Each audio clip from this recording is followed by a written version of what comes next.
এই যে দেখেন শত্রু আকারে যখন জামাতের নেতাদেরকে ধরছিল বাংলাদেশের অনেক ইসলামী দল ওলামায়ে আমরা কথা বলেনি, এগুলো তো অন্য মাযহাব অন্য ফিরকা, মওদুদিবাদ তো এমনি প্রবলেম্যাটিক, মারুক না তাদেরকে। বিএনপি একটা এলিমেন্ট যোগ হয়েছে, বিরোধী সব দলগুলো সবাই মিলে যে এই হেফাজতের এলিমেন্টটাকে কিভাবে কাজে লাগানো যায়, এবং এই আলোচনাটা আসে না। আমার মনে হয় এই আলেমদের ভিতর থেকে আলোচনাটা আসতে হবে যে এপ্রিলে 2013 এপ্রিল মাসে কিন্তু হেফাজতটা বড় সমাবেশ করেছে, নিরাপদে নিরিবিলি প্রোগ্রামাদি করে তারা বাড়ি চলে গেছে। তাহলে মেয়ের সমাবেশটা এত বেশি রক্তাক্ত হয়ে গেল কেন? এবং সেই সমাবেশে তো তখনকার বিরোধী দলীয় নেত্রী এসছেন। কথা ছিল BNP total as a political party এই সমাবেশের সাথে মার্চ করবে, তারা একাত্মতা প্রকাশ করবে, বেগম জিয়া দাবি না আদায় হওয়া পর্যন্ত থাকবেন মঞ্চে। কিন্তু বিএনপির নেতারা ওনাকে কিছুক্ষণ সময় পরে থাকার পরে ওনাকে উঠায় নিয়ে গেছেন। এবং আমরা জানি বিশ্বস্ত সূত্রে যে সেদিন রাতে যে মিলিটারি স্টাইলে ক্র্যাকডাউন করবে এটা বিএনপি নেতারা জানতেন। আমরা জানি এটা ওলামায়ে কেরাম আমরাও জানি যে বিএনপির নেতারা এই জন্য ম্যাডাম জিয়াকে এখান থেকে উঠায় নিয়ে চলে গেছেন। তাহলে দেখেন আপনি এখানে একদিন 2 দিন 3 দিন থাকার প্রিপারেশন নিয়ে আসছেন, দাবি দেওয়া অথবা হোয়াটএভার, আপনি সরকারের সাথে নেগোশিয়েট করবেন, চলে যাবেন এলাকা ছেড়ে। বিএনপির পলিটিক্যাল এলিমেন্টটা যোগ হওয়া এবং যোগ হওয়ার পরে সেটা কমিটমেন্ট মোতাবেক সে পর্যন্ত না থাকা, তখন সরকারকে প্রচন্ড রকম এম্পাওয়ার করছে যে ক্ষোভ, মানে হুজুরদেরকে পিটাইতে হবে, সাইজ করতে হবে, এর ভিতরে আবার যুদ্ধাপরাধীর সেই নামকাওয়াস্তে বিচার চলছে। মানে পুরো ফ্রেমটা চিন্তা করে দেখেন, শাহবাগ তৈরি হচ্ছে এবং শাহবাগ থেকে হুমকি দেওয়া হচ্ছে হুজুরদের দেখে নিবে। একটা হচ্ছে মহিলা পরিষদ, নারীবাদীদের হুমকি, এর সাথে আবার শাহবাগীদের অংশ যোগ হয়েছে, ইসলামপন্থীদের যুদ্ধাপরাধীদের বিচার টিচার এগুলো চলছে। সেই জায়গাতে দেখতে হবে যে কোন ফ্রেমে এই গণহত্যার সম্মতি বৈধতা তৈরি করবার জন্য সরকার কাজ করেছে। বয়ানটা কি ছিল? আওয়ামী লীগ সরকার 2011 সালে একটা নারী উন্নয়ন নীতিমালা করে। এই নীতিমালাটার অনেকগুলো প্রভিশন ছিল যেগুলো ইসলামের বেসিক প্রিন্সিপালের সাথে কন্ট্রাডিক্ট করে। হেফাজতের ওলামায়ে কেরাম এবং সারা বাংলাদেশে যারা ইসলাম পছন্দ করা মানুষ ছিলেন তারা রাজনৈতিক প্ল্যাটফর্ম থেকে এটার প্রতিবাদ করেছেন। এবং এই প্রতিবাদটা একটা পর্যায়ে প্রতিবাদ, কাউন্টার প্রতিবাদ, মিছিল, মিটিং, ওই সময়টাতে যারা মানে সচেতনভাবে খোঁজ খবর রাখতো তারা হয়তো খেয়াল করেছে 11, 12, 13। এবং তখন অনেকগুলো মিছিল মিটিং থেকে নারীদের অনেকগুলো প্রতিবাদ মিছিল ছিল। বাংলাদেশ মহিলা পরিষদ, কমিউনিস্ট পার্টির, সিপিবির অঙ্গ সংগঠন সেই কয়েক দশক থেকে যারা বাংলাদেশে ইসলাম বিদ্বেষী নারীবাদিতাকে ডাইরেক্টলি প্রমোট করেছে এবং আমাদের সংস্কৃতির সাথে যায় না এমন অবাস্তব অনেক বিষয় নিয়ে তারা কাজ করেছে, তারা তখন হেফাজতকে চ্যালেঞ্জ করে যে আপনাদের সমস্যা কোথায়, এই নারী উন্নয়ন নীতিমালাটাতে কোন জায়গাতে আপনাদের চুলকানি আছে, এই বিষয়ে তারা প্রচুর কথা বলতে থাকে। তখন ওলামায়ে কেরামরা বসে হেফাজতের বিভিন্ন জায়গাতে এই 13 দফা একটা কাউন্টার বক্তব্য তৈরি করে যে কেন আমরা এই নারী উন্নয়ন নীতিমালা যেটা সরকার করেছে এটার সাথে দ্বিমত করছি। সেখান থেকে আসে হচ্ছে 13 দফা, এবং এই 13 দফার সমর্থনে তখন হেফাজত হাটহাজারী থেকে, পটিয়া থেকে এবং আরো যত বড় বড় মসজিদ মাদ্রাসা থেকে তারা প্রতিবাদ সমাবেশ করত। এবং এরকম বহু ঘটনা ঘটেছে যে প্রথম হাটহাজারী থেকে যখন এই একটা প্রতিবাদ মিছিল বের হয় সেই মিছিলকে রক্তাক্ত করা হয়। অসংখ্য ভাই হাটহাজারীর যারা তরুণ ওলামায়ে কেরাম ছিলেন, ছাত্ররা ছিলেন, তারা আহত হয়েছে। আমার এখানে আমার দেশের ভাই যিনি আছেন ওনার এগুলো মনে থাকার কথা পরিষ্কার। এরপরে হচ্ছে কাউন্টার আরো প্রতিবাদ মিছিল, কাউন্টার মিছিল গ্রুপে গ্রুপে চলতে থাকে। এবং তখন আমরা দেখেছি যে ঘাদানি যেই ভাষাগুলো ব্যবহার করত, শব্দগুলো নির্মূল, নিশ্চিহ্ন, হেফাজতকে নাই করে দেওয়া, হুজুরদেরকে দেখে নিব, এই ধরনের বহু বক্তব্য তখন, আমি দেশের বাইরে ছিলাম বাট তখন পত্রিকাতে আমি পড়েছি বলে আমার পরিষ্কার মনে আছে আর কি, যেই ভাষাগুলো আমরা 13-14তে শাহবাগ থেকে শুনেছি, একই ভাষা মহিলাদের সেই মহিলা পরিষদের সমাবেশগুলো থেকে।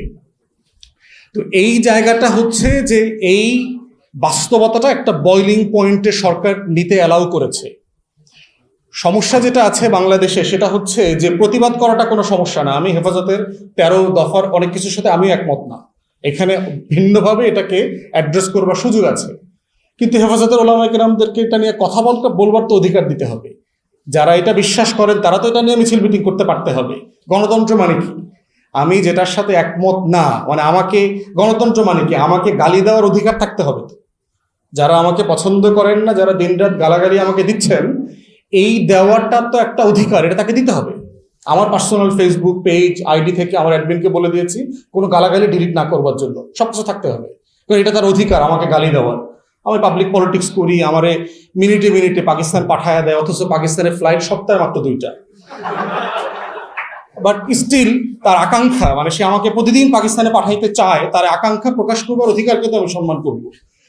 তো সেই জায়গাতে সমস্যা যেটা হয়েছে যে হেফাজতের বক্তব্য কিন্তু এটা বলা হয়নি। হেফাজত সরকারকে ইসলাম বিদ্বেষী বলছে, কিন্তু নারী অধিকারের যারা কাজ করছেন, মহিলা পরিষদ, এদেরকে নির্মূল করে দিতে হবে, নিশ্চিহ্ন করে দিতে হবে, তাদের মিছিল মিটিং আক্রমণ করতে হবে, এই ধরনের কোনো চিন্তা চেতনা আমরা এটার ভিতর দেখি নাই। তো এইটা 11 থেকে 13 পর্যন্ত চলছে। এর ভিতরে যেটা হয়েছে, যেহেতু 14 জানুয়ারিতে নির্বাচন স্কেজুয়াল, সরকার টেন্স হয়ে গেছে এবং এর ভিতরে বিএনপি একটা এলিমেন্ট যোগ হয়েছে, বিরোধী সব দলগুলো সবাই মিলে, যে এই হেফাজতের এলিমেন্টটাকে কিভাবে কাজে লাগানো যায়। এবং এই আলোচনাটা আসে না, আমার মনে হয় এই আলেমদের ভিতর থেকে আলোচনাটা আসতে হবে যে এপ্রিলে 2013 এপ্রিল মাসে কিন্তু হেফাজতটা বড় সমাবেশ করেছে, নিরাপদে নিরিবিলি প্রোগ্রামাদি করে তারা বাড়ি চলে গেছে। তাহলে মেয়ের সমাবেশটা এত বেশি রক্তাক্ত হয়ে গেল কেন?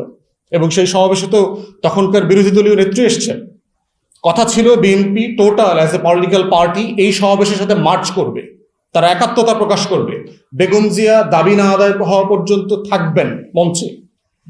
কিন্তু বিএনপির নেতারা ওনাকে কিছুক্ষণ সময় পরে থাকার পরে ওনাকে উঠায় নিয়ে গেছেন। এবং আমরা জানি বিশ্বস্ত সূত্রে যে সেদিন রাতে যে মিলিটারি স্টাইলে ক্র্যাকডাউন করবে, এটা বিএনপি নেতারা জানতেন। আমরা জানি এটা ওলামায়ে কেরামরাও জানে যে বিএনপির নেতারা এই জন্য ম্যাডাম জিয়াকে এখান থেকে উঠায় নিয়ে চলে গেছেন। তাহলে দেখেন, আপনি এখানে 1 দিন 2 দিন 3 দিন থাকার প্রিপারেশন নিয়ে আসছেন, দাবি দেওয়া অথবা হোয়াট এভার, আপনি সরকারের সাথে নেগোশিয়েট করবেন, চলে যাবেন এলাকা ছেড়ে। বিএনপির পলিটিক্যাল এলিমেন্টটা যোগ হওয়া এবং যোগ হওয়ার পরে সেটা কমিটমেন্ট মোতাবেক সে পর্যন্ত না থাকা, তখন সরকারকে প্রচন্ড রকম এম্পাওয়ার করছে যে ক্ষোভ, মানে হুজুরদেরকে পিটাইতে হবে, সাইজ করতে হবে, এর ভিতরে আবার যুদ্ধাপরাধীর সেই নামকাওয়াস্তে বিচার চলছে। মানে পুরো ফ্রেমটা চিন্তা করে দেখেন, শাহবাগ তৈরি হচ্ছে এবং শাহবাগ থেকে হুমকি দেওয়া হচ্ছে হুজুরদের দেখে নিবে। একটা হচ্ছে মহিলা পরিষদ, নারীবাদীদের হুমকি, এর সাথে আবার শাহবাগীদের অংশ যোগ হয়েছে, ইসলামপন্থীদের যুদ্ধাপরাধীদের বিচার টিচার এগুলো চলছে। সেই জায়গাতে দেখতে হবে যে কোন ফ্রেমে এই গণহত্যার সম্মতি বৈধতা তৈরি করবার জন্য সরকার কাজ করেছে, বয়ানটা কি ছিল। এবং একই ইন্টারন্যাশনালি দেখেন, এটা যখন ডোমেস্টিক ডিসকোর্স এই অবস্থায় চলছে, ইন্টারন্যাশনাল ডিসকোর্স হচ্ছে ওয়ার অন টেরর। সারা দুনিয়াতে 9/11-এর পর থেকে মুসলিম বিশ্বে এবং মুসলিমরা যেখানে মাইনরিটি আকারে জীবনযাপন করছেন পশ্চিমে এবং অন্যান্য দেশগুলোতে, সেখানে মুসলমানদের বিরুদ্ধে, ইসলামের বিরুদ্ধে অনন্তকালের যুদ্ধ, রাইজিং মুসলিম কান্ট্রিগুলোকে সাপ্রেস করে দেওয়া, নাই করে দেওয়া, সেই প্রি 9/11 প্ল্যান কিন্তু এগুলো। সেটা নিয়ে অন্য একদিন আলোচনা করবো। তাহলে গ্লোবালি তখন ওয়ার অন টেররের ডিসকোর্স চলছে, যেই ডিসকোর্স দিয়ে আপনি যে কোনো দেশে ইসলামপন্থীদেরকে মৌলবাদী বানাইতে পারবেন, জঙ্গি বানাইতে পারবেন এবং তারপরে হত্যাযোগ্য করে ফেলতে পারবেন ইভেনচুয়ালি। এবং সেই হত্যাযোগ্যতা হয়ে যাওয়ার পরে তাকে হত্যা করবার পরে মানবাধিকারের প্রশ্নটা আসবে না, মত প্রকাশের স্বাধীনতার প্রশ্ন আসবে না। তাহলে ফ্রেমটা চিন্তা করেন, এই ফ্রেম না বুঝলে কিন্তু শুধু হেফাজত, হত্যার বিচার চাই, এটা চাই, সেটা চাই, এই ছোটখাটো জায়গাতে এটা থাকবে না। এটা একটা বড় ক্যানভাস আছে। এই বড় ক্যানভাসের ভিতরে দেখেন আমাদেরকে, ইসলামপন্থীদেরকে, দেশপ্রেমিক মানুষগুলোকে কিভাবে হত্যাযোগ্য করেছে। এবং শুধু হত্যাযোগ্য করে নাই, এই হত্যাযোগ্য করবার পরে এটা নিয়ে কথা বলাটাও মত প্রকাশের স্বাধীনতার ডেফিনেশনে ছিল না, যে আপনি এই হত্যা নিয়ে কথা বলতে পারবেন না। আপনি এই হত্যা নিয়ে কথা বললে আপনিও গুণযোগ্য হয়ে যাবেন, আপনিও ক্রসফায়ার যোগ্য হয়ে যাবেন। অতএব সেই ক্যানভাসে হচ্ছে হেফাজতের গণহত্যা হয়েছে। এবং আমরা এর আগে বারবার বলেছি, আমার মনে আছে আমি দেশের বাইরে ছিলাম, আমি ইন্টারন্যাশনাল অনেকগুলো মিডিয়াতে যখন ইন্টারভিউ দিয়েছি এই ব্যাপারে, এবং আমি বলেছি একই কথা যে আমি কোনো পক্ষের সকল দাবির সাথে একমত না, আমি নারী নীতিমালারও পুরোটার সাথে একমত না, আবার হেফাজতেরও 13 দফার সবকিছুর সাথে আমি একমত না, কিন্তু গণতন্ত্র যেটা ডিমান্ড করে সেটা হচ্ছে দুই পক্ষকে তার কথা বলার অধিকার দিতে হবে, কোনো পক্ষকে কেউ নির্মূল করতে পারবে না। আর রাজনৈতিক দলগুলোর ব্যর্থতা হচ্ছে আজকে যারা সরকারি দল এই ওলামায়ে কেরামের রক্তের উপর দিয়ে তাদেরকে ব্যবহার করে ক্ষমতায় আসবার চেষ্টা এবং দিন শেষে ওয়াদা না রাখা। টোটাল জেনোসাইড হয়ে গেছে দেশের সবচেয়ে বড় রাজনৈতিক দল, এবং এটার সাথে কিন্তু বেগম জিয়া জড়িত না, এটার সাথে কিন্তু অন্যান্য বিএনপির নেতারা যারা সোল্ড আউট হয়ে গেছে, যারা একটা বিশাল অংশ আজকে ভারতের কাছে সোল্ড আউট হয়ে গেছে। বেগম জিয়া কিন্তু এই আন্দোলনের পক্ষে ছিলেন শেষ পর্যন্ত, উনি থাকতে চেয়েছেন, ওনাকে উঠিয়ে দেওয়া হয়েছে ওখান থেকে বিএনপির নেতারা মিলে। যে অংশটা আওয়ামী লীগের সাথে ডিজিএফআর সাথে মিলেমিশে ব্যবসা বাণিজ্য, বিয়ে শাদী, লাল পানি খাওয়া, ক্লাবে গিয়ে সব একসাথে করেছে। তো সেই জায়গা থেকে হচ্ছে হেফাজতের এই ক্যানভাসটা বুঝতে হবে। এরপরে কথা হচ্ছে যে রেজলিউশন কি। এটা যেটা করেছে যে দেখেন অনেকগুলো প্রসেসের মধ্য দিয়ে কিন্তু হেফাজতের গণহত্যা হয়েছে, আসার পরে পিলখানা গণহত্যা হয়ে গেছে, এবং এই প্রত্যেকটা গণহত্যার কিন্তু ধারাবাহিকতা আছে। দেখবেন পিলখানা গণহত্যা হয়েছে যেটা রাষ্ট্র আকারে, সমাজ আকারে, রাজনীতির জায়গা থেকে সিভিল সোসাইটি এইটা নিয়ে কোনো সিরিয়াস ক্যাম্পেইন, তর্ক বিতর্ক, বিচারের দাবি দাওয়াকে জনপ্রিয় করে তুলতে পারে নাই। এবং আমার আর্ম ফোর্সেস, আমার সভরেন ফোর্সেস গুলোকে যখন মাটির সাথে মিশিয়ে দিয়েছে, পৃথিবীর ইতিহাসে কোনো যুদ্ধে 57 জন মিলিটারি অফিসার একদিনে 2 দিনে মারা গেছে এমন কোনো হিস্ট্রি নাই, সারা পৃথিবীতে নাই, কোনো যুদ্ধেও হয় নাই এটা। এত পরিমাণ মিলিটারি অফিসার একদিনে হ্যাভ বিন কিলড, কখনো হয়নি। আবার কতগুলো ফোর্স, আপনারা জানেন যে বিজিবিতে ক্রস সেকশন বিভিন্ন ফোর্সেস থেকে ডেপুটেশন অফিসার দেওয়া হয়, সাথে হচ্ছে আমার বিজিবি। তাহলে আমার আর্ম ফোর্সেস এবং আমার সীমান্তরক্ষী বাহিনী এর পুরোটার উপরে যে হত্যাযজ্ঞ চলেছে রাষ্ট্র আকারে। এবং ফজলুর রহমান কমিশন পরিষ্কার করে বলে দিয়েছে এখানে ইন্ডিয়ান এলিমেন্টস ছিল, এখানে আওয়ামী এলিমেন্টস ছিল, যারা জয়েন্টলি মিলে আমার সভরেন্টিকে অ্যাটাক করেছে। বিডিআর এর সাবেক চিফ মইনুল হোসেন সাহেব ইন্টারভিউতে বলেছেন যে এখানে ইন্ডিয়ান এলিমেন্টস খুব পরিষ্কার করেছিল এবং আওয়ামী এলিমেন্টস ছিল, সবাই মিলেছিল। অসংখ্য এভিডেন্স আছে। ওখানে মিলিটারি অফিসার যিনি শহীদ হয়েছেন তার ওয়াইফ পরিষ্কার করে বলেছেন তাদেরকে যখন আক্রমণ করতে আসে তখন হিন্দি ভাষায় কথা বলছিল। ওলামায়ে কেরাম হেফাজতে যাদেরকে গ্রেফতার করা হয়েছিল তারা পর্যন্ত ইন্টারোগেশনের ব্যাপারে বলেছেন যাদেরকে হিন্দিতে ইন্টারোগেট করা হয়েছে। তাহলে এই পুরো বিষয়টা যে এটা ন্যাশনাল সিকিউরিটির প্রশ্ন, জাতীয় নিরাপত্তার প্রশ্ন, সভরেন্টির কোশ্চেন। এবং দেখেন কারা, যারা প্রত্যেক দিন আমাকে আপনাকে 71-এর বটিকা বিক্রি করে, ওই ফেরিওয়ালারা, যেই ফেরিওয়ালা প্রত্যেক দিন আমাকে আপনার কাছে স্বাধীনতার চেতনা বিক্রি করে, ওই বটিকা বিক্রেতাওয়ালারাই প্রত্যেক দিন আমার স্বাধীনতাকে বিক্রি করে দিয়েছে। চেতনা ব্যবসা করতে করতে স্বাধীনতা সার্বভৌমত্ব বিক্রি করে দিয়েছে, দাসখত দিয়ে আসছে ওই পারে। 2008-এর সেই বিখ্যাত ইনফেমাস ফেব্রুয়ারি মিটিং, যেটা কোয়ালিশন ইয়ার্স পড়লে আপনারা দেখবেন প্রণব মুখার্জি যে পরিষ্কার করে বলেছে যে কিভাবে এই আওয়ামী লীগকে ক্ষমতায় আনার পরিকল্পনা মঈনী আহমদকে 17টা ঘোড়া দিয়ে করে ফেলছে। 17টা ঘোড়ায় চড়তে পারতেছে? থাকে তো আমেরিকাতে, ঘোড়া চড়বে কেমনে? ঘোড়া তো এইখানে। তো সেই জায়গায় দেখেন এরকম একটা বড় ঘটনা ঘটে গেল। 2010-এ হচ্ছে জামাত নেতাদেরকে মিথ্যা মামলাগুলোতে বিচার শুরু হইল। এরপরে হচ্ছে এই হেফাজতের নারী নীতিমালার যে ক্রস সেকশন দাবি, 13তে হেফাজতের উপরে গণহত্যা, এবং এরপরে দেখেন বিএনপিকে নাই করে দেওয়া। এই যে দেখেন শত্রু আকারে যখন জামাতের নেতাদেরকে ধরছিল, বাংলাদেশের অনেক ইসলামী দল ওলামায়ে কেরামরা কথা বলে নাই, এগুলো তো অন্য মাযহাব, অন্য ফিরকা, মওদুদিবাদ তো এমনি প্রবলেম্যাটিক, মারুক না তাদেরকে। কিন্তু ধরতে ধরতে এরপরে কোথায় যখন আসছে, আপনার তো প্রতিবাদ করার লোক ছিল না। তো ওই যে জার্মান নাৎসি টাইমে আপনার জার্মান প্রিস্ট ছিলেন নিমলার, তার একটা বিখ্যাত কোট আছে যে নাৎসি শাসন, হিটলারের শাসন যখন পিকে ছিল যুদ্ধের সময়, সেই 44-45-এর সময়, এবং তিনি নিজে এক সময় হিটলারের পক্ষের মানুষ ছিলেন, কিন্তু out of consciousness he refuse to become part of the Hitler's Nazi regime any further. এবং একটা পর্যায়ে আসছে, উনি ওনার লেখায় লিখেছেন যে একটা সময় আসছে তার অনুভূতি, সে কবিতার মতো করে লিখেছে যে when they came for the socialists I did not protest. তারা সমাজতন্ত্রীদেরকে ধরতে আসছিল রাতের বেলায়, আমি প্রতিবাদ করি নাই। because I was not a socialist. When they came for the communists, I did not protest because I was not a communist. তারা এক রাতের বেলায় একটা কমিউনিস্টকে ধরতে আসছিল, আমি প্রতিবাদ করি নাই কারণ আমি তো কমিউনিস্ট ছিলাম না। When they came for the trade unionists, I did not raise my voice because I was not one of them.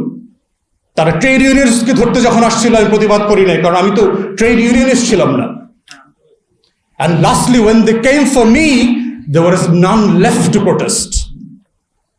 সর্বশেষ যখন আমাকে ধরতে আসছে সেই রাতে প্রতিবাদ করবার মতো আর কোনো মানুষ বেঁচে ছিল না।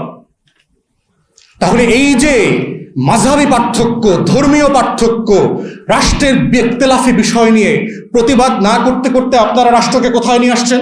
এই সিভিল সোসাইটি যারা পিলখানা গণহত্যার প্রতিবাদ করে নাই বলেই শাপলা চত্বরে গণহত্যা হয়েছে। শাপলা চত্বরের গণহত্যার প্রতিবাদ করে না বলেই গত 16-17 বছরে একের পর এক গুম, খুন, ক্রসফায়ার, এক্সট্রা জুডিশিয়াল কিলিং এর নামে গণহত্যা হয়েছে। বিরোধী দলের হাজার হাজার নেতাকর্মীকে খুন করে নাই করে দেওয়া হয়েছে, তারা প্রতিবাদ করে নাই। প্রতিবাদ করে না বলেই গত 24-এর হাজার হাজার জনগণকে জীবন দিয়ে আবার প্রতিবাদ করতে হয়েছে। এইভাবে প্রতিবাদ না করার ফল হচ্ছে আরো নতুন করে মানুষের জীবন দিতে হবে। তাহলে সেই হেফাজতের ম্যাসাকারে কিন্তু আমাদের ওলামায়ে কেরামদেরও ভূমিকা আছে। আগে থেকে তারা অন্যায়গুলোর প্রতিবাদ করে নাই, তারা মাযহাবী পার্থক্যগুলোকে আপহোল্ড করে রাখছে। বিএনপি পলিটিক্যালি প্রতিবাদ করে নাই, তাকে যে লেভেলে এইখানে প্রতিবাদ করা দরকার ছিল তার রাজনৈতিক নেতাকর্মীরা সোল্ড আউট হয়ে গিয়েছিল, তার খেসারত বিএনপিকে দল আকারে 17 বছর দিতে হয়েছে। তাহলে কালেকটিভ কনসাসনেসের জায়গায়, যেখানে আজকে টপিক বলা হচ্ছে যে আমার রাজনৈতিকতার যে প্রশ্ন, এই কনসাসনেসের জায়গায় আমাকে তো প্রত্যেক দিন রাইট রিজনের জন্য প্রতিবাদ করার প্রস্তুত থাকতে হবে। যদি না থাকেন তাহলে exactly you are expecting the same thing that happen to others in the past, সেটাই হবে, এর আর কোনো বিকল্প নাই। কিন্তু 24-এর মতো যদি আমরা প্রতিবাদ জারি রাখি তাহলে বাংলাদেশে আর কোনো ফ্যাসিবাদ তৈরি হইতে পারবে না। চুপচাপ হয়ে যাবেন, আবার নতুন করে ফ্যাসিবাদের বীজ বপন হওয়া শুরু হয়েছে। দেখছেন অল্প অল্প করে ছোট ছোট গাছ, আদা থানকুনি পাতার মতো গাছ ছোট ছোট করে জন্মাইতেছে। যদি এখন থেকে নিড়ানি না দেন, এই গাছগুলো ফ্যাসিবাদের বটবৃক্ষ হয়ে যাবে আগামী কয়েক বছর পরে। এটাই হিস্ট্রি, বারবার তাই হয়েছে। তাই আমার আমার যখন রাজনৈতিকতার প্রশ্ন আসতেছে, এটা অধিকারের প্রশ্ন, শুধু আমার না, কালেকটিভ রাইটসের কোয়েশ্চেন।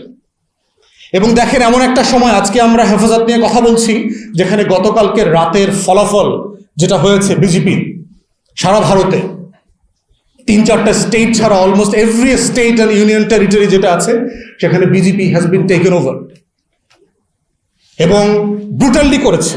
হাসিনার কাছ থেকে তারা ট্রেনিং নিয়েছে, তাই না? বিজেপি এত স্মার্ট ছিল না। গত 2 বছর হাসিনার কাছ থেকে তারা প্রচুর টিসি, টিএস, তারবিয়া, সভ্যদারি করছে। এগুলা করে করে তারা শিখছে যে কিভাবে একটা ইলেকশন মোবিলাইজ করতে হয়, কারণ এই সভ্যদারি সে আগে করে নাই। তো সেই বাস্তবতা আমরা দেখতে পাচ্ছি যে কিভাবে, মানে কোন লেভেলের ম্যানিপুলেশন করেছে। 93%, 94% ভোট কাউন্টিং হয়েছে, এটা সোনার বাংলায় সম্ভব। এত পানি, বৃষ্টি, নদী, খাল, ডালপালা, রাস্তাঘাট ভালো না, মানুষের কোনো কাম কাজ নাই, খালি ভোট দিচ্ছে। এতগুলো মানুষ যদি আপনি মাল্টিপ্লাই করেন, 2 মিনিট 3 মিনিট করে ভোট দিতে আসা, লাইনে দাঁড়ানো, 4টা 5টা পর্যন্ত ভোট দিলে প্র্যাকটিক্যালি এত পরিমাণ মানুষ ভোট দেওয়া সম্ভব না। তো এটা সিম্পল ম্যাথে কাভার করে না। এরপরে দেখেন বিজেপি আর তৃণমূল কংগ্রেসের ভোটের ডিফারেন্স দেখেন। আমি দেখলাম সম্ভবত 32 লাখ, 31 থেকে 32 লাখ ভোটের ডিফারেন্স। এসআইআর সম্প্রতি যেটা করেছে, সাবস্ট্যানশিয়াল ইন্টেন্সিভ রিভিশনের নামে যেটা করেছে, ভোটার তালিকা থেকে 1 কোটির উপরে মানুষকে বাদ দিয়েছে। তার ভিতরে 30 থেকে 35 লক্ষ হচ্ছে মুসলমান, এবং এই মুসলমানরা 293টা আসনের ভিতরে 130টা আসনে ডিসাইসিভ ফ্যাক্টর আকারে কাজ করে। তার ভিতরে 60-70টা আসনে আছে মুসলিম মেজরিটি ডিস্ট্রিক্ট। তো এই বিশাল জনগোষ্ঠীকে আপনি ভোট ব্যাংক থেকে নাই করে দিলেন। থার্ড যেটা করেছে, টোটাল ল এনফোর্সমেন্ট এজেন্সি কেন্দ্র থেকে ফোর্স পাঠাইছে। সেন্ট্রাল গভর্নমেন্ট দিল্লি থেকে 2.5 লক্ষ ফোর্স পাঠাইছে টোটাল নির্বাচনী আইন শৃঙ্খলা ম্যানেজ করবার জন্য। অতএব স্টেটের পুলিশিং ফাংশনাল ছিল না। ফোর্থ হচ্ছে 650-এর উপরে ব্যুরোক্র্যাটস, আমলা এদিক সেদিক রদবদল করে এই নির্বাচনে প্রিজাইডিং অফিসার, টিচার যাদেরকে দেয়া হয় না দেওয়া হয়, পুরো নিয়ন্ত্রণটা কেন্দ্রীয় সরকার করেছে। তাহলে এক্স্যাক্টলি দেখেন, যদি 14, 18 এবং 24-এর 3টা PhD কোনো প্রধানমন্ত্রীর না থাকে, এই লেভেলে মোদীকে অ্যাডভাইস করার মতো এক্সপার্ট প্রশান্ত কুমারেরও নাই। এটা সিম্পলি প্র্যাকটিক্যাল না, এটার জন্য যে লেভেলের অভিজ্ঞতা দরকার নির্বাচন করার, এই অভিজ্ঞতা ভারত সরকার, ভারত রাষ্ট্রে আর কারো কোনোদিন ছিল না। এটা প্র্যাকটিক্যালি পসিবল না। এটা একমাত্র সম্ভব হয়েছে আমাদের মাননীয় পদচ্যুত পলাতক প্রধানমন্ত্রী দিল্লিতে থাকবার কারণে। তিনি সরাসরি ক্লাস নিতে পারতেছেন, যেটা অন্য কোনো ইউনিভার্সিটি থেকে মোদির পক্ষে এই ক্লাস নেওয়া, এটা শেখা তার পক্ষে সম্ভব না। ইউনিভার্সিটি অফ শেখ হাসিনা একমাত্র পসিবল, যেখানে বিজেপির ইলেকশন PhD করে দেওয়া সম্ভব, আর কোনো ইউনিভার্সিটি নাই। তাহলে এইটা শুধুমাত্র ইলেকশন মানে ইঞ্জিনিয়ারিং আকারে পড়লে চলবে না। এইটার জন্য দেখতে হবে যে আমার রাজনৈতিক প্রশ্ন এখানে কোন দল জিতেছে, এবং সবাই আলোচনা করতেছে বিজেপি জিতেছে এত সিট, ওই সিট, মমতা এত বছর ক্ষমতায় ছিল, ক্ষমতা হারাইছে, এই সিট। কিন্তু এর ভয়ঙ্কর দিক হচ্ছে যে হিটলারের নাৎসি বাহিনী আপনার সীমান্তে এসে পৌঁছে গেছে। And as a nation, you are enslaved. কোথাও কোনো তর্ক নাই। এখানে তো একটা ভয়ঙ্কর ঘটনা ঘটতেছে। এটা তো একটা দল না, বিজেপি, যেটা আমার আগের ভাই বলে গেছে। বিজেপি কিন্তু দল আকারে দেখবার সুযোগ নাই তো। It's not a political party, it's a fascist organization. Hindutva আর টোটাল আইডিয়া সাভারকার, গোলওয়াকার, বালথাকারের লেখা পড়লে, বঙ্কিম, হিন্দু মহাসভা, শ্যামাপ্রসাদ মুখার্জি, এই টোটাল বলয়ের চিন্তা হচ্ছে নির্মূল, এক্সটারমিনেশন অফ দ্য আদার। অপরকে নির্মূল করে দেওয়া হচ্ছে তার পলিটিক্যাল আইডিওলজি, এবং সেই অপরটাকে মুসলিমস, খ্রিস্টানস, যত মাইনরিটি আছে। এবং এক্স্যাক্টলি সেই ঘটনাগুলো ঘটবে গত 14 বছর, যেটা আপনারা কাশ্মীরের খবর আকারে পড়েছেন, উত্তরপ্রদেশের খবর আকারে পড়েছেন, মধ্যপ্রদেশের সেই মুসলিম গরু ব্যবসায়ীকে ট্রাক থেকে নামায়া পিটায় মেরে ফেলছে, এই গল্প শুনেছেন আপনারা। বারাণসীতে শুনেছেন, গুজরাটে শুনেছেন। সেই গল্পগুলো আজকে পশ্চিম বাংলায় শুনবেন, আপনার সীমান্তের কাছে। যেই রাষ্ট্র তার নিজের নাগরিক 9 পুরুষ 10 পুরুষ ধরে, ইভেন ধরেন নবাব পরিবার, নবাব সিরাজউদ্দৌলার যে পরিবারের সদস্যরা যারা এই দেশের শাসক ছিল, তাদেরকে ভোটার বানায় নাই, বলে কাগজ নাকি নাই। আমাকে হাসিনার কাগজ আছে, হে কেমনে থাকে? আওয়ামী লীগের লোকজন ক্রিকেট খেলে, জিমে যায়, এখন কাগজ আছে, হেরা থাকে কেমনে? তাহলে কাগজ যদি ইস্যু থাকে, তাহলে তো আমাদের মান্যবর সাবেক প্রধানমন্ত্রী তো কাগজপত্র নাই। তাহলে কাগজ প্রশ্নে আপনি কেন মুসলমানদেরকে শুধু ভোটারলেস করছেন? কারণ সে আদারকে এই ভারতের অংশ মনে করে না। তার যে অখণ্ড ভারতের আইডিয়া, হিন্দুত্ববাদ, এই হচ্ছে অখণ্ড ভারতের আইডিয়া। হিন্দু মাউন্টে যেটা হিন্দুকুশ মাউন্টেন আছে, সেখান থেকে শুরু করে একদম ইন্ডিয়ান ওশান পর্যন্ত, এর ভিতরে ডানে বামে যা আছে, এর পুরোটা নাকি তাদের এক সময় ছিল। ব্রিটিশ স্কটিশ হিস্টোরিয়ান ছিল জেমস মিলার, হিস্ট্রি অফ ইন্ডিয়ার যে আইডিয়া, ম্যাক্স মুলারের যে হিন্দুইজমের আইডিয়া, এই আইডিয়াগুলোকে তখনকার কংগ্রেসের ডানপন্থী নেতারা, VK গোলওয়াররা, HD গোলওয়ারকাররা এটা অ্যাডপ্ট করেছে। এবং তারা ওই সময়টাতে 1920s এবং 30s হিটলার নাৎসি পার্টি করে জার্মানি এবং ইউরোপে যেই মহোৎসব করছিল খুন হত্যার, তারা সেইটাকে অ্যাডপ্ট করেছে অ্যাজ এন আইডিওলজি। তারা এটাকে প্রেজ করছে। আপনি যদি এই বিজেপির ইন্টেলেকচুয়ালদের লেখাগুলো পড়েন, তাহলে এইখানে বিজেপি অ্যাজ এ দল আকারে ক্ষমতায় আসে নাই তো, ইটস এ ফ্যাসিস্ট আইডিয়া আকারে ক্ষমতায় আসছে, যে তার নিজের রাষ্ট্রের নাগরিকদেরকে অপর মনে করে। যেভাবে আওয়ামী লীগ গত 17 বছর, আওয়ামী লীগ ছাড়া, শেখ পরিবার ছাড়া এখানে ঈশ্বরের দয়াপ্রাপ্ত, আশীর্বাদপ্রাপ্ত আর কোনো ক্ষমতায় যাবার আর কোনো লোক নাই। আওয়ামী লীগের লোকজন তাই মনে করে যে একমাত্র শেখ পরিবারই হচ্ছে ঈশ্বরের গিভেন প্রতিনিধি এই সোনার বাংলায়, তারা ছাড়া আর কেউ দেশ শাসন করতে পারবে না। বলছে না বিকল্পকে, মনে নাই আপনাদের? কারণ সে তো মনে করে যে শেখ হাসিনার লোকজন তো মনে করে ঈশ্বরের প্রতিনিধি। তো এক্স্যাক্টলি হিন্দুত্ববাদীরাও বিশ্বাস করে যে এই পুরো জিনিসটা শাসন করবার দায়, দায়িত্ব, অধিকার একমাত্র হচ্ছে হিন্দুর, যিনি এই আইডিয়াটা অফ হিন্দুইজম ধারণ করেন। অপর হচ্ছে তাকে চলে যেতে হবে, তারা বিদেশি। অথচ যারা করছেন, যারা সকল আরিয়ান, আর্য বলে নিজেদেরকে দাবি করছেন, তারা নিজেরাই তো কয়েক হাজার বছর থেকে দেশের বাইরে থেকে আসছেন, সেন্ট্রাল এশিয়া থেকে এসছেন। তারা নিজেরাই তো নেটিভ না, কিন্তু ফরেনার বানাচ্ছে হচ্ছে, বিদেশি বানাচ্ছে হচ্ছে মুসলমানদেরকে। তাহলে এই যে একটা বিশাল জায়গা, এবং আজকের এই শাহবাগ শাপলার গণহত্যা এবং কালচারাল ফ্যাসিবাদ যেটা আমরা গত বছরগুলোতে দেখেছি, এইটা যে একটা বিজেপির এক্সটেনশন আকারে দেখেছি, এইটা এখন সরাসরি হাজির হয়েছে, এটার এক্সটেনশন না। এবং দেখেন, এই টপিকে বাংলাদেশের কোনো সুশীলদের কোনো কনসার্ন গত 24 ঘন্টায় আমি দেখি নাই। কোনো সুশীল শাহবাগীদেরকে দেখি নাই যে বিজেপির ক্ষমতা আসবার কারণে বেঙ্গলে তারা কনসার্ন, কোনো কনসার্ন নাই তাদের। কারণ তারা বিজেপির এই হিন্দুত্ববাদী ন্যাশনালিজমে আমাদেরকে বাঙালি জাতীয়তাবাদের ব্যানারে গত 50-60 বছর ধরে চাপিয়ে দিয়েছে। বাঙালি সিম্পলি একটা অ্যান্থ্রোপোলজিক্যাল জায়গা, বঙ্গীয় জনগোষ্ঠী। কিন্তু বাঙালি বলতে হিস্টোরিক্যালি তো হিন্দু রেনেসাকে বোঝানো হয়েছে, বাংলাভাষী হিন্দুদের রেনেসা, জমিদার আপার ক্লাস হিন্দুদের। মুসলমানরা তো এই রেনেসার অংশ ছিল না, কোনোদিন থাকে নাই। কারণ তারা তো ব্রিটিশ ইন্ডিয়াতে সুবিধাপ্রাপ্ত জনগোষ্ঠী ছিল না, তারা তো প্রতিবাদী জনগোষ্ঠী ছিল। তারা দেওবন্দ করেছে, তারা আলিগড় করেছে, তারা রেশমি রুমালের আন্দোলন করেছে, আজাদির লড়াইতে হাজার হাজার ওলামায়ে কেরামরা জীবন দিয়েছে। অতএব এই যে শাহবাগ শাপলার দ্বন্দ্বে আজকের বিজেপির রাজনীতি সীমান্তে চলে আসাটা, এইটা একটা হিস্টোরিক্যাল রিয়েলিটিতে তৈরি হয়েছে যে আজকে নতুন করে আমার পলিটিক্স, আমার পলিটি, আমার সভরেন্টি, আমার আজাদির লড়াই, আমার আগামী দিনে রাষ্ট্র আকারে বেঁচে থাকার যে লড়াই, 47 ক্যাবিনেট মিশন প্ল্যান, এর প্রত্যেকটা কিভাবে আজকে আবার নতুন করে তর্কের জন্য উপযোগী হয়ে আসতেছে। এর মানে কি, ওয়ে আউট কি? আমরা কি বাঙালিয়ানার করে দেবো, রিজাইন করবো? মানে আমি আর বাঙালি না এটা বলা শুরু করবো, আমি বঙ্গীয় না, এটা কেন করবো? আল্লাহ তাআলা আমার এই চামড়া মাটি দিয়া লুঙ্গি, তারপরে ডাইল সাইল, পহেলা বৈশাখ দিয়ে তো বানাইছে আমগরে, এখন এখানে থাকতে হইব তো। আমি মুসলমানও, কোনো সমস্যা নেই এটার ভিতরে। আবার বাঙালি হিন্দু আছে, এখানে অবাঙালি আছে। অতএব এই ভূখণ্ডে যারাই থাকেন সবাই ইনসাফের সাথে একটা সোশ্যাল কন্ট্রাক্টের উপরে ভিত্তি করেই থাকবেন। আমরা কোনোদিন বিজেপির রাজনীতি বাংলাদেশে করব না, হইতেও দিব না, এটা ভেরি ক্লিয়ার আমাদের। এখানে একটা ডেমোক্রেটিক লিবারাল স্পেস অলওয়েজ থাকবে। এবং এটাই আমাদের যে বাংলাদেশি জাতীয়তাবাদের প্রশ্ন, যে সবাই যার যার অ্যানথ্রোপোলজিক্যাল আইডেন্টিটি নিয়ে বেঁচে থাকবে, সবাই যার যার রিলিজিয়াস আইডেন্টিটি নিয়ে বেঁচে থাকবে, কালচারাল ফ্যাসিবাদ থাকবে না, সবাই যার যার মতন করে সেটা সেলিব্রেট করবার মতো স্পেস থাকতে হবে। এবং এটাকেই আমরা হচ্ছে বিজেপির পলিটিক্সকে ফেস অফ করবার একমাত্র জায়গা। এবং এটা অবশ্যই ইতিহাস বিচ্যুত হতে পারবে না। তারা কারা, তাদেরকে আমরা পরিষ্কার করে এক্সপোজ করব, বুঝতে চাই, এবং এটার কনসিকুয়েন্স সম্পর্কে আমাদের তরুণদেরকে বোঝা, লড়াইটা চালিয়ে যাওয়াটা সবচেয়ে বেশি জরুরি এই সময়টাতে। অতএব আমার যে মুসলিম পলিটি, আমার যে বাঙালিয়ানা, এর প্রত্যেকটা পলিটির ভিতরে কিভাবে সমন্বয় করা যায়, সেই সমন্বয়বাদিতাটা এখন খুব বেশি জরুরি। একটাকে দিয়ে আর একটা এক্সক্লুসিভ করবার দরকার নাই, তাহলে বিজেপির রাজনীতির ফাঁদে পা দিতে হবে।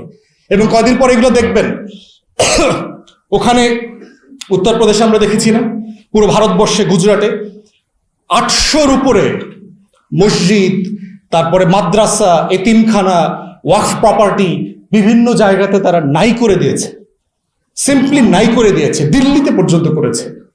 এবং একই ঘটনা পশ্চিমবাংলায় করবে দেখবেন। অমিত শাহ বক্তব্য দিয়েছে না যে এক পাগলা হুমায়ুন কবির সে বাবরি মসজিদ বানাইব।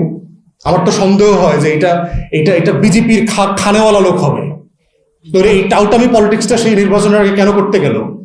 কারণ বিজেপিকে সে অস্ত্র হাতে তুলে দিয়েছে এটা নিয়ে কথা বলবার জন্য। আদারওয়াইজ এটা আমি কোনো যৌক্তিক ব্যাখ্যা খুঁজে পাই না যে সে একটা বাবরি মসজিদ বানাবে, ইট আনতে কইলো, সেইটা নিয়ে আবার অমিত শাহ প্রত্যেকটা মিটিংয়ে বক্তব্য দিচ্ছে যে কোনো বাবরি মসজিদ বানাইতে দেওয়া হবে না বাংলাতে। আপনি বক্তব্য দেওয়ার সুযোগ করে দিলেন, কার পলিটিক্স করলেন সে? আপনি মুসলমানদের পলিটিক্স করলেন। এবং পশ্চিমবাংলায় প্রত্যেকটা মুসলমান দেখবেন এই হুজুরের দল, ওই হুজুরের দল, এই হুজুরের দল, কেউ কারো দেখতে পারে না। দিন শেষে এরা সবাই কি করতেছে? বিজেপির পলিটিক্স করতেছে। তো এক্স্যাক্টলি আমরাও দেখতে পাচ্ছি যে ওলামায়ে কেরাম এবং ডান বাংলাদেশপন্থী জনগোষ্ঠীর ভিতরে যে একতলাফি পার্থক্য আছে, রাজনৈতিক পার্থক্যগুলো আছে, সেগুলো যদি ইতিহাসের এই বড় ক্যানভাসে না দেখি, আমরা ডিল না করি, তাহলে দিন শেষে কিন্তু বিজেপির পলিটিক্সের রিয়াকশন এখানে তারাই তৈরি করবে, অস্থিতিশীলতা তৈরি করবে। আবার সেই শাহবাগ শাপলার বাইনারি তৈরি করে এখানে অস্থির রাজনীতি করবার চেষ্টা করবে। এবং এখানে ঘি ঢালবার জন্য বুদ্ধিজীবী আছে, গণমাধ্যম আছে, আওয়ামী লীগের লক্ষ লক্ষ টাউট বাটপাট দেশের শত্রু আছে, প্রচুর লোক আছে এখানে এই উপকরণে ঘি ঢালবার জন্য। তা আজকে এই জায়গা থেকে আমরা দেশবাসীকে আহ্বান করছি, বাংলাদেশ একটা ক্রিটিক্যাল টাইমে এখন চলে আসছে এবং এটা একটা অস্তিত্বের লড়াইয়ের প্রশ্ন হয়ে গেছে। হিস্ট্রির সাথে আমাদেরকে কানেক্ট করবা দরকার, পার্টিকুলারলি ইয়াংদের, এবং নতুন করে আমার রাজনীতি বিনির্মাণ করা দরকার। আমার শত শত বছরের লড়াইয়ের, আজাদির, ইনসাফের, ব্রিটিশ বিরোধী আন্দোলনের যে সংগ্রাম, এর প্রত্যেকটা ডটকে কানেক্ট করে আগামী দিনের রাজনীতি বিনির্মাণটা হচ্ছে এখন সবচেয়ে বড় আমাদের দায়িত্বের জায়গা। আসলে সবাই মিলে সেই দায়িত্বটা পালন করি। আসসালামু আলাইকুম।